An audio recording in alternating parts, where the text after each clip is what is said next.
안녕하세요. 미니멀 라이프 실천 3년차 초보 미니멀리스트 이름은 나중에입니다. 오늘은 저의 경험과 독서를 통해 알게 된 미니멀 라이프를 꾸준히 유지할 수 있는 방법에 대해 말씀드리려 해요.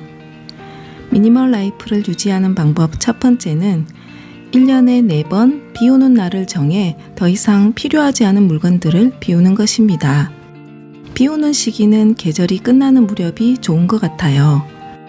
그 이유는 앞으로 쓸 일이 있을지도 몰라 하고 쟁여두는 행위를 조금이나마 줄일 수 있고, 계절이 바뀌는 시점에는 왠지 변화를 주고 싶어하는 심리가 있기 때문에 비우기를 실천할 수 있는 의욕이 생기는 시기이기도 하기 때문입니다.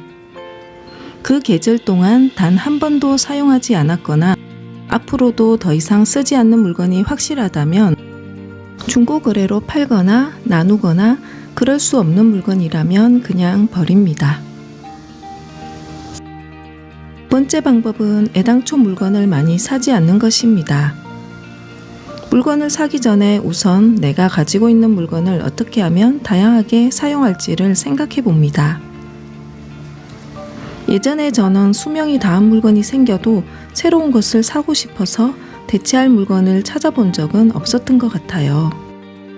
하지만 지금은 대체가 가능한 물건이 있는지 찾아보고, 여러 가지 버려지는 물건을 재활용하기도 하고, 대체 가능한 물건이 없으면 구입하려 노력하고 있습니다.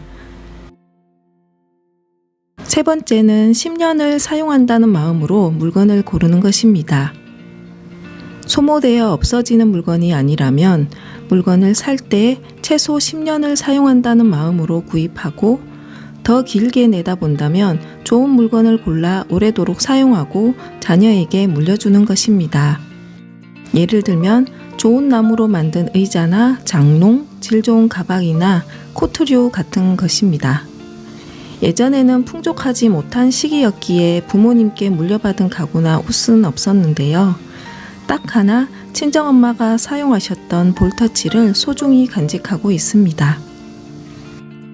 오래된 물건에 스며 있는 추억이 저에게는 소중하고 가치가 있습니다.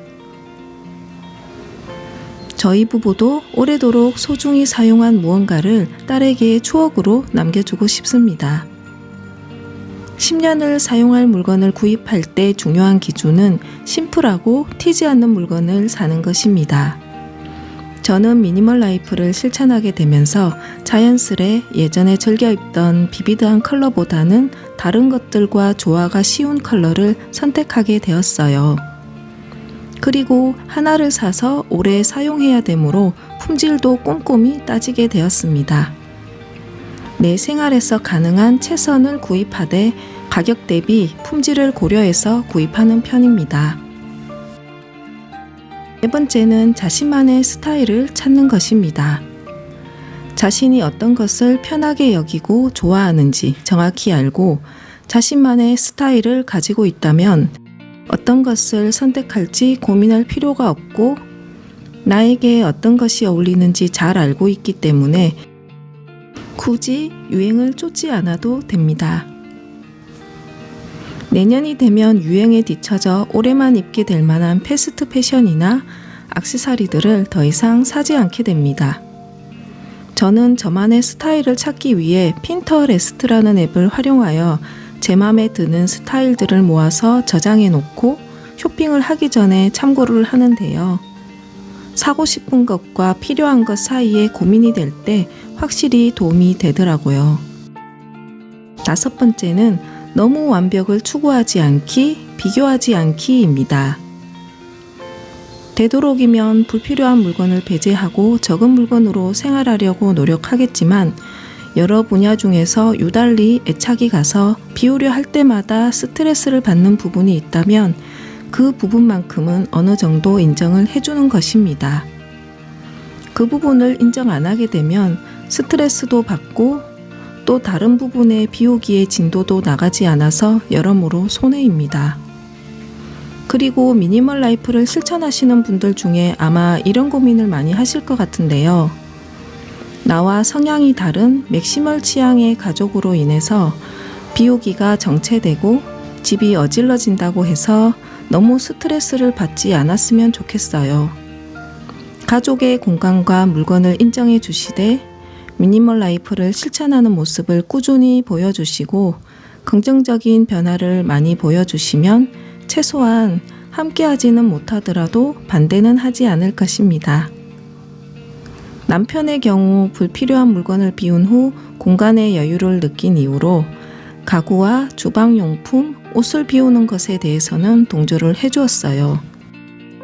덕분에 올해 6평이나 작은 집으로의 이사도 가능했습니다. 남편이 배려를 해주었듯이 저 역시 요리를 좋아하는 남편에게 소중한 가전이나 양념류는 침범하지 않습니다. 그리고 메이크업을 즐기는 딸애의 꽤 많은 색조 화장품들을 비우라고 강요하지 않습니다. 여유와 편리를 느끼게 되면 함께 동조하는 부분이 생기기 마련이고 각자 포기할 수 없는 소중한 부분은 인정을 해주는 것입니다. 중요한 건 비우기를 위한 비우기가 되지 않도록 잘 조절해주는 것입니다. 마지막으로 다른 미니멀리스트들의 집과 우리 집을 비교하지 말기로 해요. 선반 위에 아무것도 없는 새하얀 가구들과 고급스러운 인테리어에 괜히 작아지거나 따라하지 말기로 해요. 어느 책에서 보았는데 가장 좋은 인테리어는 필요한 것들로만 채워진 집이라고 합니다. 아직 저의 공간에는 군더더기가 많습니다. 그래서인지 꼭 필요한 물건으로 채워진 집을 상상해보니 마음이 설레입니다. 앞으로도 불필요한 물건을 비우고 정리하면서 공간의 여유를 통해 마음의 여유를 찾고 더 소중한 것을 할 수 있는 시간을 확보하도록 할게요. 소중한 시간 내셔서 영상 끝까지 봐주셔서 고맙습니다.